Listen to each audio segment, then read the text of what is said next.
Hello, good afternoon, everybody. Good afternoon. Give me a quick second here. Packed room. I wonder why. Okay, I have a quick thing at the top, and then we'll get going. On Tuesday, the president will deliver a speech in D.C. on his economic record and legacy, including his transformative investments in America, rebalancing the scales of our country in favor of workers, lowering costs for everyday necessities, and creating a small business boom. Just today, we learned more than 220,000 jobs were created last month, making this the only presidency in 50 years to have job growth every single month. Over the last 4 years, the president has rejected trickle-down economics and written a new economic playbook that builds the economy from the middle out and bottom up, not the top down. This is a strong foundation for years to come. As many of you have reported, including the Associated Press, Trump will inherit an economy primed for growth. And with that, Associated Press, you have the first question. Thanks, Karine. Is the president considering blanket pardons for either individuals or groups of people who are fearful of potentially being targeted by the incoming Trump administration? So look, I'm not going to get ahead of the president, but what I can say is that the president is reviewing other pardons and commutations, and I do want to lay out a little bit of the history. The history the president has taken over the last almost 4 years, actions that he's taken, because it's important to note that the president has so far issued 20 individual pardons and 122 commutations. He's issued more sentence commutations at this point in his presidency than any of his recent predecessors at the same point in their first terms. This is in addition to groundbreaking categorical pardons that the president issued to address marijuana possession, convictions, military convictions in the LGBTQ plus community. And as recently as April, if you go back a couple of months, the president issued 11 pardons, 5 commutations for individuals convicted of nonviolent drug offenses who demonstrated a commitment to rehabilitation. So there certainly will be more to say, just more broadly speaking. And as you know, commutations and pardons are usually done when it's the president's final term historically around the holidays, and so certainly there'll be more to come. Anything outside of that, I would say that I'm not going to get into deliberations, private deliberations, and I'm just not going to get ahead of the president. Are preemptive pardons on the table as the president goes through? I'm just not going to. I'm not going to get ahead of the president. Certainly, the president is looking at reviewing next steps, and there will be more to come. I'm just not going to get ahead of the president. I'm not going to get into hypotheticals from here. And then a different pardon question. In your first briefing here, as press secretary, you committed to speaking to the American people, and I quote, in a transparent way, in a truthful way, and an honest way. Yes. And then in July, here at this podium, you were asked about the president pardoning his son, and he said, it's a no, it will be a no, it's a no. Yes. And that is so exactly right. Of the president's son and that pardon, it became a yes. I'm wondering if you would like to explain to us, the American people, really why the information that you provided turned out not to be true. And I answered this question on Monday. We spent about 30 minutes on this, almost 30 minutes, roughly 30 minutes on this particular issue. And I'm just going to reiterate what I said on Air Force One to your colleagues when I did the gaggle. And look, if you look at his statement, it's pretty comprehensive. The statement that he put out on Sunday when he made this decision to pardon his son, Hunter Biden. It's in his own voice. I think it takes you through his thinking, and he did. He wrestled with this. And again, he said in his statement, in his own voice, that he made that decision this past weekend. And the fact is, when you think about how the president got to this decision, circumstances have changed. They have. And a couple of things, and I said this on Monday as well. Republicans said they weren't going to let up, weren't going to stop. Recently announced Trump appointees for law enforcement have said on the campaign that they were out for retribution, and I think we should believe their words, right? We should believe what they say. The sentencing was coming up, as you all know. There was a sentencing coming up, and the president said this in his statement, that Hunter and his family had been through enough. Enough is enough. And he wrestled with these circumstances, these changing circumstances ultimately. And the combination of that, the president changing his mind and issuing, certainly led to the president changing his mind and issuing this pardon. And one thing that I do want to point to, which I think is important, is what Congressman James Clyburn said when he was interviewed. He said, "I am absolutely okay with it. I don't know how many people urge him to do so, but I did." He seemed to be reticent about it. This is what Clyburn said when he spoke to the president 2 weeks ago. But I emphasized, continuing his quote, emphasized the fact that we as fathers have obligations to our children. So that was a conversation that the congressman himself had with the president two weeks ago, said that the president was reticent when he encouraged the president to do so.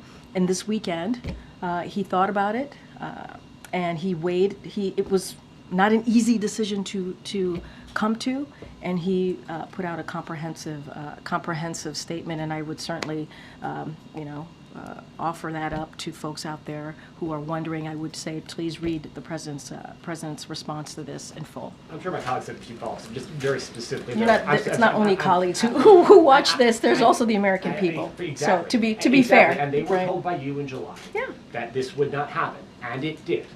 Do you, I'm saying, asking for yourself, not the presidency, but for yourself. Do you feel like you are owed an apology by the president? Do you owe an apology to the American people? Zeke, I just laid out the president's thinking. The president laid it out himself in his own words. He did. He laid out how he wrestled with this decision. He said in his statement, as a president, as a father, he talked about how difficult it was to make this decision. He thought about it this weekend. He did. He thought about it this weekend. He wrestled with it. And there are some, factors, some real factors that he took into consideration. And that's why I keep saying folks should just take a look. Take a look. Read his statement. And I know what I said. I know what the president said. That is where we were at the time. That is where the president was at the time. I am his spokesperson. This weekend, he thought about it. He wrestled with it. And made this decision. That's what I can tell the American people. Why should they have any confidence in anything else? I think the American people understand, and I think they understand how difficult this decision would be. And I would actually add, and I think it's important to note here as you're asking me these questions, important questions to ask, that there was a poll, a US Gov poll that came out, that some of you all reported on it, and it said 64% of the American people agree with the pardon. 64% of the American people. So we get a sense of where the American people are on this. Obviously it's one poll, but it gives you a little bit of insight. 64% is nothing to sneeze at. But again, the president talked about this, his own words. He said this weekend he wrestled with this. This weekend he thought about this, and he made this decision. And let's not forget, we can't also forget what some of the legal experts and former prosecutors have all agreed on, many across the country, have virtually said no one would be criminally prosecuted with felony offenses with these facts. And they've all agreed. We've heard from many legal experts on this. You heard me quote the former Attorney General Eric Holder multiple times, I think about 8 times on Monday. No U.S. attorney would have charged this case given the underlying facts. Had his name been Joe Smith, the resolution would have been fundamentally and more fairly a declination, pardon warranted. And we've heard from many legal experts and also obviously a former U.S. attorney. Okay. All of those things you laid out were known long before Thanksgiving. Yep. And many Americans, in reflecting the 64%, certainly understand a father's point of view. But the president was declarative, you were declarative. You didn't give room for, depending on the outcome of the election or depending on the rhetoric coming from the potential next administration, the certainty with which the president and you portrayed the no pardon is part of where the question comes from. Because all the facts that you have outlined were well known in advance. And I would add, there has been some circumstances that have changed this, right? Republicans not letting up, saying they won't stop. They're going to continue to do this. I mentioned the recent Trump appointees of legal enforcement positions, right? That said during the campaign they would have, they were out for retribution, and so no reason to not take them for the word. I pointed at, there was a sentencing coming up, as you all know.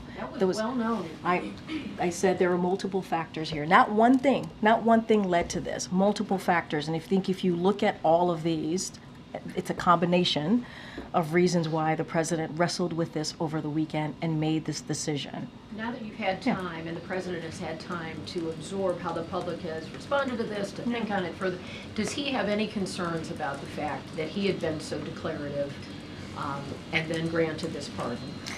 It's clearly done, and many Americans understand as a father how he would do that. But does he have concern about his credibility or the impact it might have on future pardon decisions? So, and I will also say, just to bring up Clyburn again, because I think it's important, right? Because you were asking me what we said over the summer. Clyburn spoke to the president 2 weeks ago, and the president, he said, this is Clyburn's words, the president was reticent when he tried to encourage him to pardon Hunter Biden, and I think that is his son, obviously, and I think that's important to note.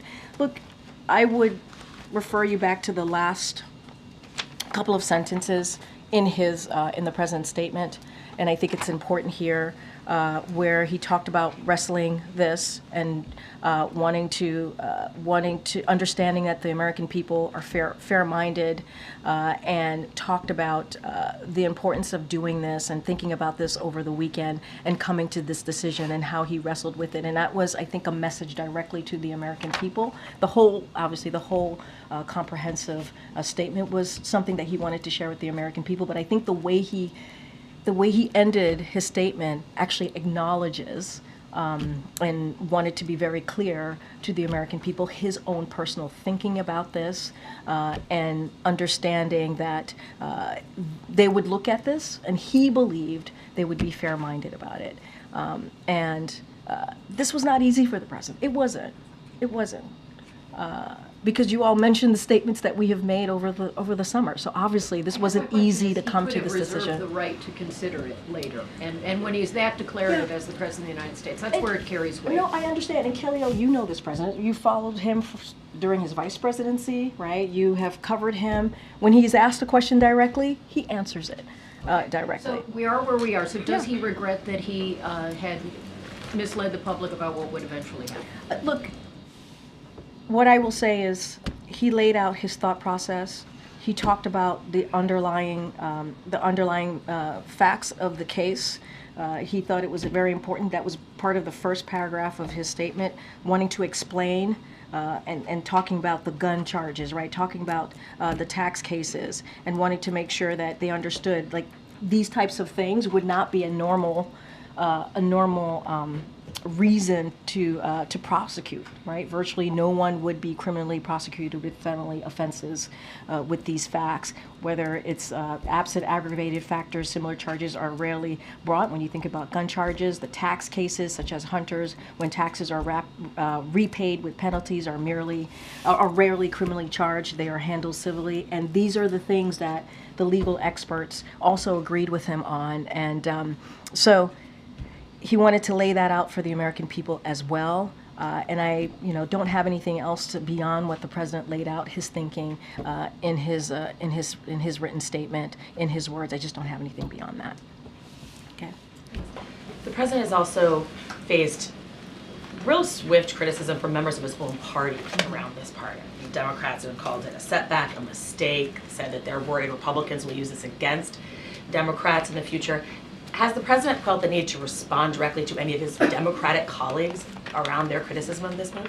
So look, what the president is going to focus on, and you've heard us say this, is running through the tape. He's going to focus on the American people, He's going to continue to deliver historic progress every day. That's going to be his focus. And if you think about his legacy more broadly, it includes getting us out of COVID. It includes bringing the economy back. It includes beating Big Pharma. It includes making sure that we had an infrastructure investment that we're able to do in a bipartisan way. We're talking about not just actions that the president has taken that people are going to feel today, but for generations to come. And so that's going to be his focus. I think folks in his party are going to have a lot of thoughts on this, obviously, but there have been, we've heard quotes and support from many elected officials. I've just mentioned Jim Clyburn. There was Senator Dick Durbin. He said it's a right given to the president, a power given to him under the Constitution, and Joe Biden is using it in a very humane way. I think Hunter Biden has been exploited for political purposes. It's not the first time. It won't be the last time in American history, but I can certainly understand Joe Biden standing up and saying that he wants to protect his son. Nancy Pelosi, when she was asked about this particular issue, she said, "I support the president." Representative Jasmine Crockett, I think that it was the right move. And there's been others who have, in the Democratic Party, part of the leadership, and others who have supported this president in his decision. Just, though, Yep. when the president is saying that he believed it was a political prosecution, does it make it easier for incoming Trump to also say that he's pardoning January 6 rioters because he believes that those are political? Look, I'm not going to get into what the incoming administration is going to do or not do. That's not something that I'm going to speak to. I've been pretty consistent about that since the election. We've been very clear about where we stand on January 6th. And so not going to get into that. But I think, and you all, some of you have reported this, Republicans have been his political opponents in Congress have been very clear about this. The president talks about this again in his own statement about how they took credit for bringing political pressure on the process when it came to Hunter Biden's plea deal.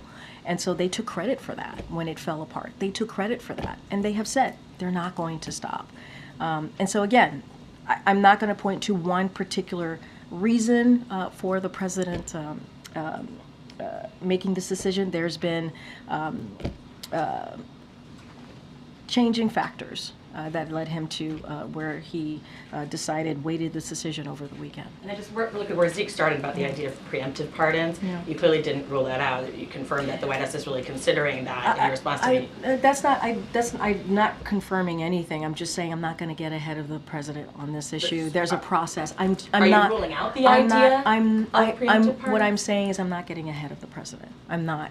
He's going to make announcements on pardons and commutations. That is something every president, historically, presidents do, especially at the end of their term. And so that normally happens around the holiday. So you could expect the president making a decision.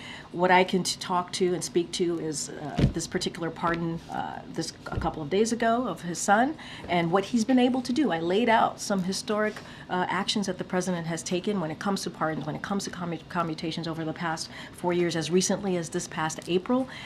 I'm not going to get into hypotheticals here. I'm not going to get into the president's thinking. Have people come and asked the president for a preemptive pardon because they're worried about potential prosecution? So what I can say is we have seen from advocates, right, who have been very public in lobbying the administration for pardons and clemency, commutations. We've heard from them. You all have seen it. So obviously we've heard them. I'm just not going to get into specifics of what we're going to do, not do. I'm not going to get ahead of the president. And I think you can understand that process that we're going to keep going. Go ahead, Tam. Yeah, thank you. You mentioned that there is a process. I would love if you could spell out exactly how that process is working. Is it in conjunction with the Justice Department, who in the White House is handling it? And then you could answer whether the Hunter one was inside or outside of that process, but let's start with the process. Well, no, I actually answered that question on Monday. The president made the decision on the pardon for Hunter Biden. The White House reached out to the Department of Justice because that has to be filed with the Department of Justice. It was the president's decision. There was no consultation with the Department of Justice. As you know, the president has the right to do this. So that was obviously a very separate process. As it relates to more commutations, more pardons. That process, obviously, the Department of Justice is involved in that. There's a review process, and so that's how we're going to move forward on making those types of decisions. And who at the White House is leading it up? Is it out of the counsel's office or is it chief of staff? Well, look, obviously the White House counsel will be part of this process. I just don't have anything beyond that. And just quickly, President Trump is going to be in France this weekend for the reopening of the Notre Dame, also meeting with President Macron. How does this White House view President Trump's meetings with foreign leaders happening while you're still here? I mean, look, it's not unusual. As you've heard us say before, you've heard the National Security Council say as well. I think Jake Sullivan, when he was asked this question, the President's National Security Advisor, made that same comment. It's not unusual for when there's a president-elect for heads of states, foreign leaders to want to have that conversation with the president-elect. So I'll just leave that there. Okay, go ahead. Thank you, Karine.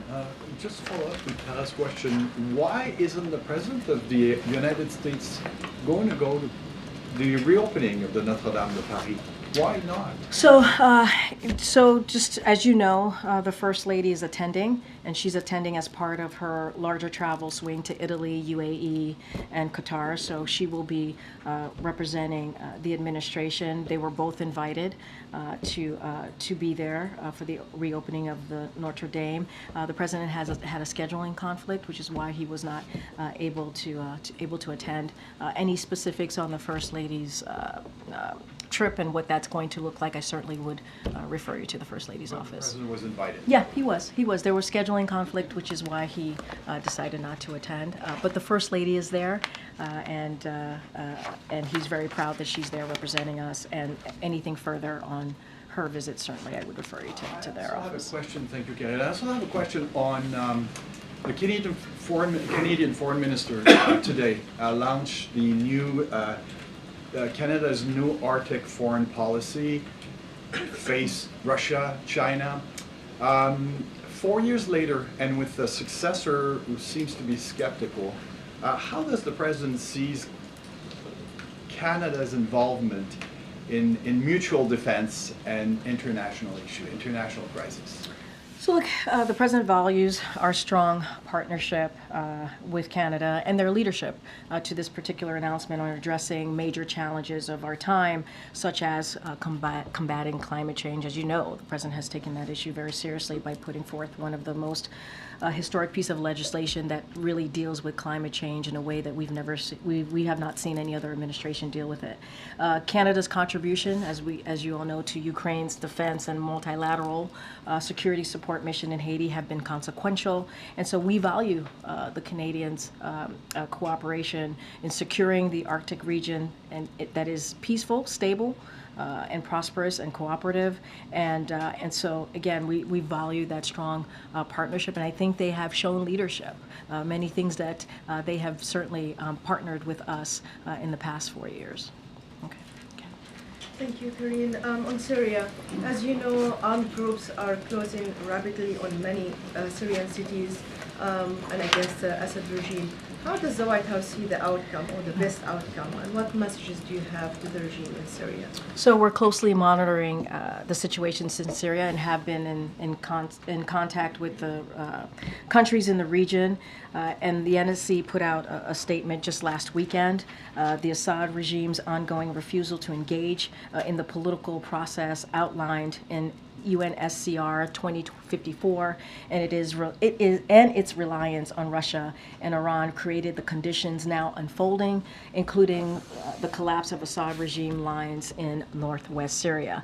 So the United States, together with its partners and allies, urged de-escalation, protection of civilians and minority groups, and a serious and credible political process that can end this civil war once and for all with a political settlement consistent with UNSCR to 2254. And so we're going to continue to obviously defend and protect U.S. personnel and U.S. military. That is the president that has been always very clear about that. And so obviously U.S. personnel and U.S. military, they remain essential to ensuring that ISIS can never again resurge in Syria. But more broadly, to answer your question, we're going to closely monitor the situation in Syria. Since this statement, I mean, developments are happening so fast, the cities after cities are falling. So maybe by the weekend, we're talking about maybe the Assad regime is not going to be there anymore. Well, I'm not going to get into hypotheticals of what's going to happen in the next couple of days or how it's going to play out. What we are doing, we're monitoring the situation. We're taking this very seriously. You saw the statement from the National Security Council just this past weekend. We're going to continue to stay in contact with countries in the region. And so that's what I can say that we're going to do, continue to be in touch, continue to monitor. I don't want to get into hypotheticals from here. Sure. As you know, the Russians have been supporting the Assad regime since the beginning. But today they said they're going to play a limited role, in inverted commas. Is this a welcoming kind of statement from the White House that the Russians saying they're not supporting the regime the way they did in the past? Look, I'm not going to get into what the Russians are doing or not doing. What we're going to do is monitor this really closely. We're going to continue to talk with the countries in the region. And remember, as I just stated, we have U.S. personnel on the ground. We have U.S. military. It is important to the president that we continue to make sure that they're safe. Their safety is considered here. I'm just not going to get into what the Russians have said and what they're going to do and not do. Thanks, Karine. Zeke asked this question, I just didn't hear an answer. The next time that the president says he will or won't do something, why should the American people believe him? I answered that question. I don't have anything else to add. What is your answer? I answered the question. Can you explain it in a way that's understandable? I can't speak to you understanding the question or not, or my answer or not on this. I don't have anything else to say. I'm not going to relitigate this. I did that on Monday for 30 minutes. I went back and forth. I laid out. I said, please read the president's really comprehensive statement on this. And I even said the last paragraph of that statement, he talks directly to the American people. And that's how I answered that question. Can you acknowledge that it may have been a mistake by the president, you, to say multiple times unequivocally that he would not pardon his son? The president laid out in that statement what changed, why his mind changed, how he wrestled with this decision. The president laid that out. I don't have anything else to add. So that statement, he said in part, I believe in the justice system, but as I have wrestled with this, I also believe raw politics has infected this process and it led to a miscarriage of justice. Just to understand that sentence, I think it's important. Yeah, Is it sure. that the president believes in the justice system except in some cases? He believes in the justice system. He believes the facts are, obviously I talked about the gun charges, what legal experts have said, former prosecutors have all agreed, virtually no one would be criminally prosecuted for underlying factors of Hunter's case. I talked about the gun charges, I talked about the taxes, the tax cases, and there are other factors here, what Republicans have said, as they weren't going to let up. I talked about the upcoming sentencing and what Hunter and his family have been through. I talked about the appointees by the incoming president on law enforcement positions, and he wrestled with it. He did. And I also talked about what Jim Clyburn said.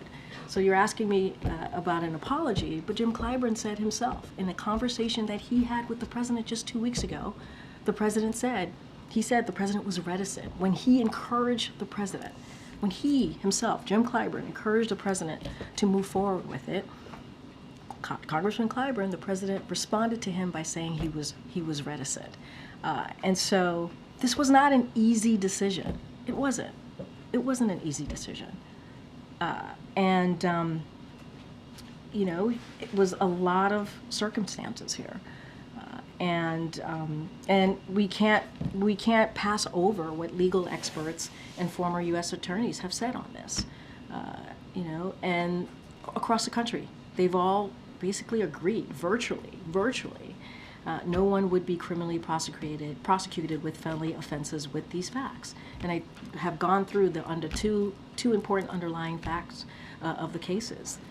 And, I just don't have anything beyond that to add or to say. I've laid out our thought process. The president has laid out his thought process, and we've talked about the case. We've talked about his thinking, and I just don't have anything beyond that. The president just got back from a multi-day trip to Angola, where he engaged the press, I think literally one time, just to quickly confirm that he was getting briefed on the situation in Korea. Yep. His last foreign trip, it was 6 days in South America. As you know, he didn't engage reporters during that trip. After that last trip, he told us in this briefing room that he believes in the value of engaging the press. He enjoys it, you said. He will continue to engage reporters. There will be opportunities to talk to him. So why is it that he is avoiding reporters? Look, we still have 45 days left in this administration.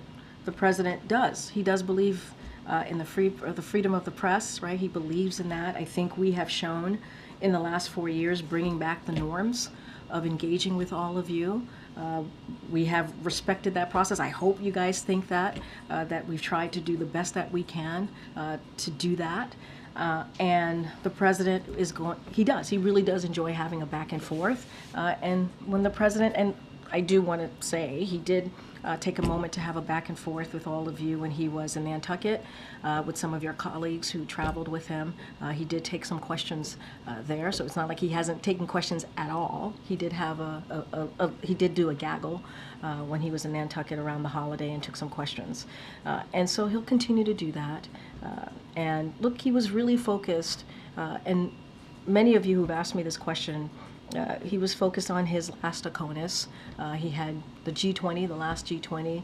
He had APEC, which was all incredibly important. Wanted to focus on his engagement with leaders, heads of states. He did that. The trip to Africa, as you all know, was a promise that he wanted to keep, and it was a great trip with very substantive discussions, and we were able, again, to President to show his global leadership. And so I would say to all of you, you certainly will hear from him in the next 45 days. Do you consider it upholding norms for the president to basically not engage the press in at least 2 back-to-back What I would say is upholding norms is what we have been able to do in the last 4 years, and I would encourage folks to look at the 4 years more broadly, and what the president has been able to do and what the president has engaged with all of you. And again, I would say, especially from here, we have always respected and want to continue to respect the freedom of the press and have a healthy back and forth. And that is the norm that I think, yes, we brought back into this from this administration. Go ahead, Karen. Thanks, Karine. A U.S. official said that the administration won't be able to use up the nearly $7 billion in military aid that Congress had approved for Ukraine before the president leaves office. How much money do you estimate that will still be left when the president leaves? And is the president concerned that the incoming administration is not going to get that out the door to Ukraine? So, as you know, back in September 29th, we put out a statement. The president was very clear about wanting to surge resources into Ukraine and wanted to make sure that they had everything that they need as what was happening on the ground, the situation on the ground, circumstances on the ground was changing. And our commitment has been very steadfast. You have seen us since that date continuing to make announcements on assistance going towards Ukraine. I don't have a number for you or an estimation of how much money would be left or not left in the next, after we've got 45 days, as I just mentioned. I would refer you to the Department of Defense to get that specific number, but we are committed to getting the money out the door.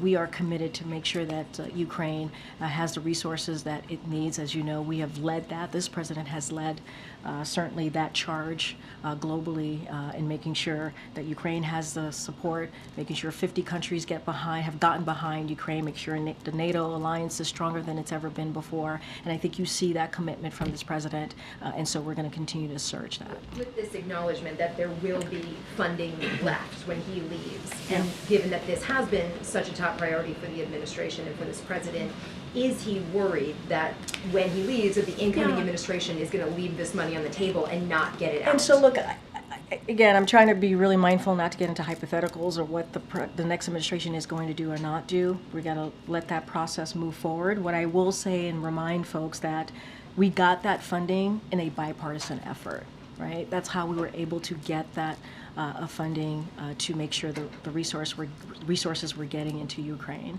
And so that was done in a bipartisan way. And we can't take Russia off the hook here, right? They are the aggressors here. They are the ones that went into a sovereign territory. And again, we say this all the time, this war can end today if Russia would stop their aggression. But again, it was done in a bipartisan way. We can't forget that. Go ahead, Jeff. Thank you. Karine, before the election, the Senate passed a bill that would have added an additional 60 judges to the judiciary. That bill is now going to the House, and there are some Democrats who are now not supportive of that bill because it would mean President-elect Trump would have an additional 60 judges to fill. Or judge spaces to fill. What's the administration's view on that bill? Would the president sign or veto it? And so I need to talk to the president and Office of Leg Affairs about this. I have not had that discussion about this particular bill. As you know, we have been pretty aggressive and steadfast in getting our nominated judges, qualified judges, through in the Senate process. And so we have been able to steadily do that over the past couple of weeks on this particular legislation. I just need to talk to the team. I don't want to get ahead of them. Right. And one more on pardons. Sure. With having pardoned his son, some of the criticism that came from the left, including, I believe, Black Lives Matter, was that black men have been unfairly charged and imprisoned and don't have fathers who have the ability to pardon them. Does the fact that the president has pardoned his son, who was convicted by a jury and did plead guilty on the tax charges, put pressure on the president, or does he feel pressure to do an even greater number of pardons this time around for people who don't have that privilege? So there's a process. The president's going to go through it. I'm not going to get ahead of him.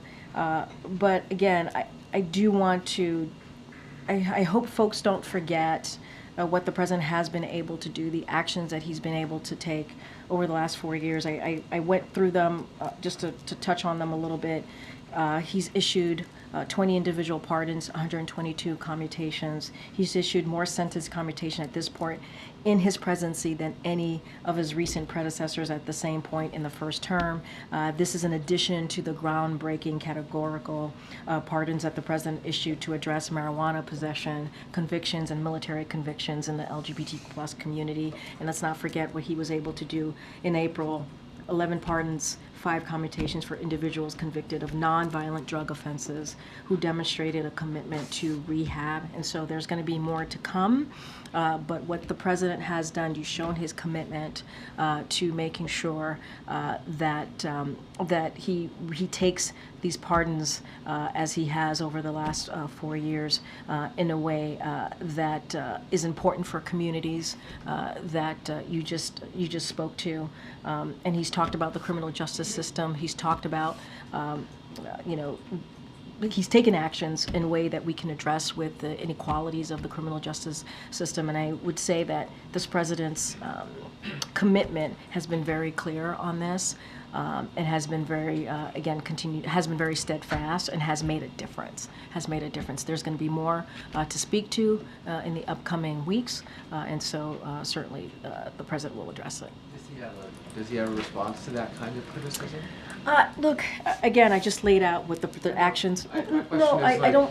Does he get that some people feel that their sons and daughters deserve the same? And so I will say, and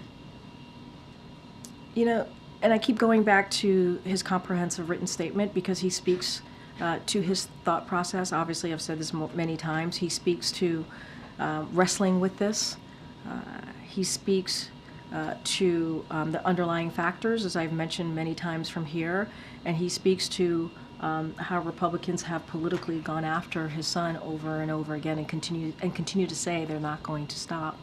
And you've heard from legal experts who have said that if his name was Joe Smith. I'm asking about these other people who are and also in jail and were also convicted. Right, and I've answered that by talking about the actions that the president has taken.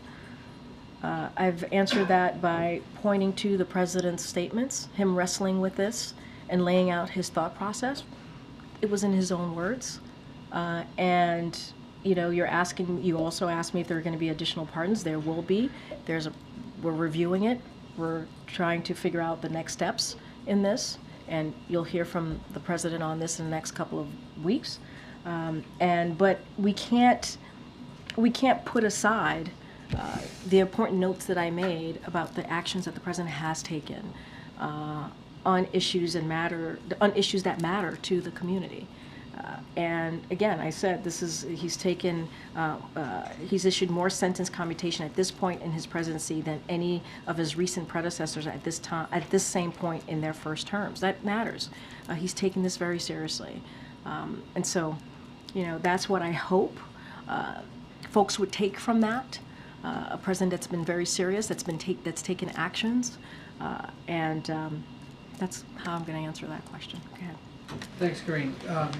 When you're standing there at the lectern, you are White House Press Secretary speaking on behalf of the President, conveying his thoughts and views of the administration. And it's for that reason that you said on his behalf all those times that he had no plans to do what he did on Sunday. Has he expressed any regret to you directly, personally, for having put you in this position and now having to go back? Look, I understand this question, and you started off, I think the way you started off the question is basically how I feel, right? And I think all of us who work in this administration, I work for the president, I speak for the president, I comment on behalf of what he feels and thinks, and that's my job.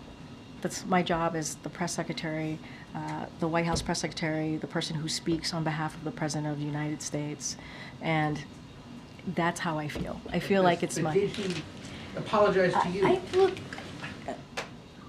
there's no apology needed, maybe, to answer that question. No apology needed.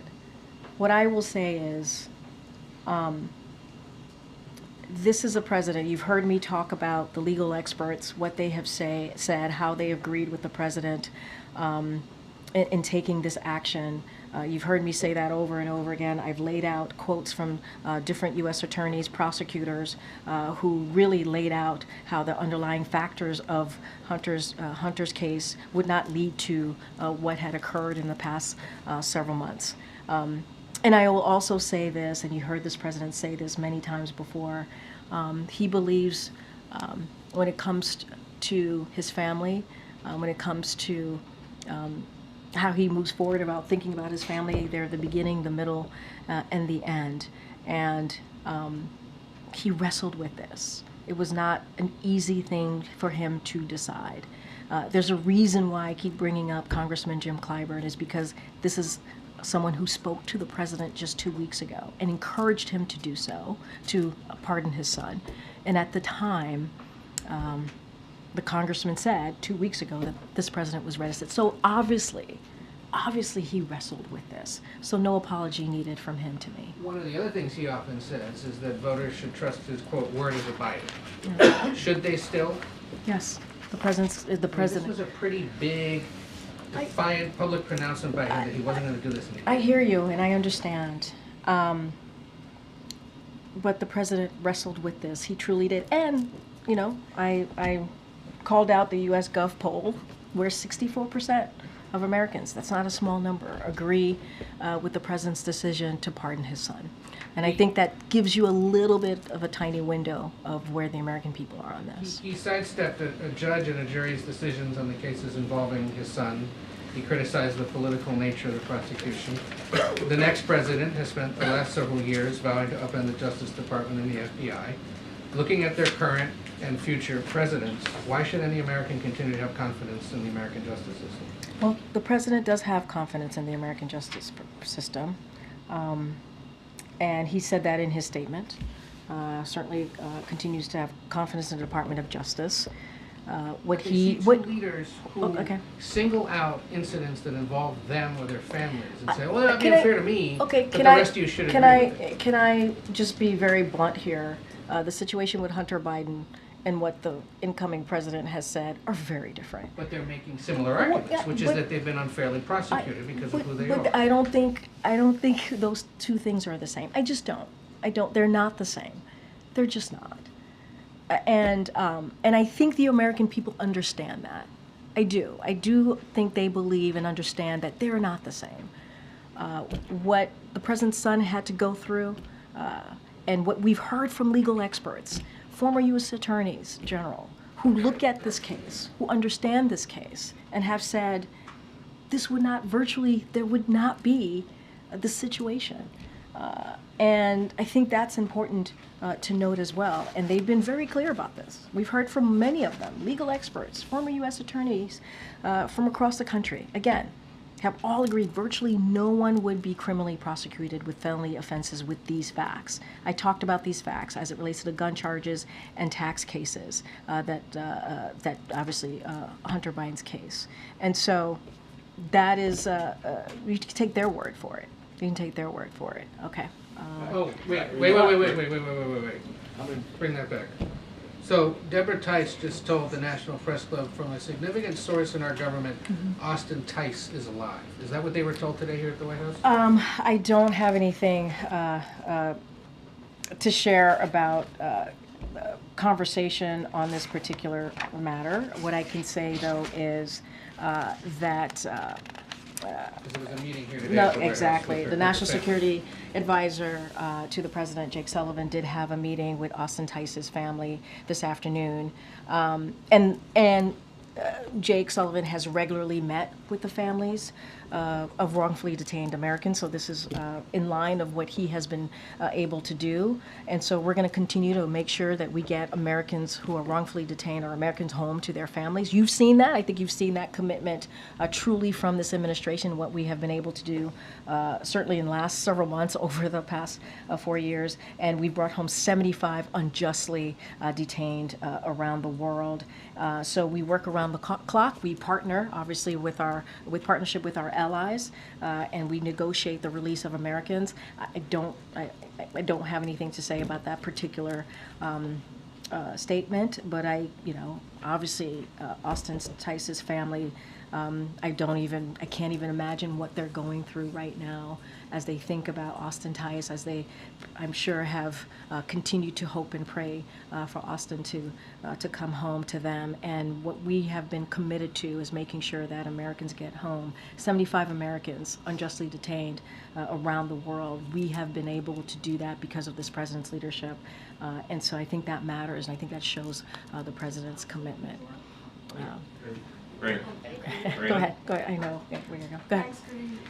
So soon after the president announced the ceasefire deal between Israel and Hezbollah, President-elect Trump's team immediately, claimed credit for it. Just last week, there was a video out, released by Hamas of one of the hostages.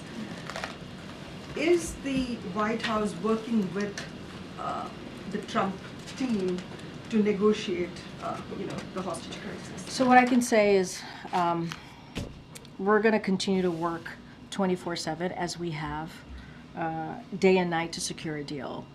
And that would certainly free the hostages, bring about a ceasefire in Gaza. And so we have been in touch with the president-elect's team to ensure that they're aware of our efforts. And so we believe they are supportive of them, the president-elect's team, and these conversations have been constructive. But we have been doing the work for some time, right? We've been working around the clock in getting that done. And so that's what we're going to continue to focus on. Okay. All right. Thanks, everybody. Karine. Thanks, everyone. The murder of the United Healthcare CEO, can you address that briefly, Karine? The murder of the United Healthcare CEO?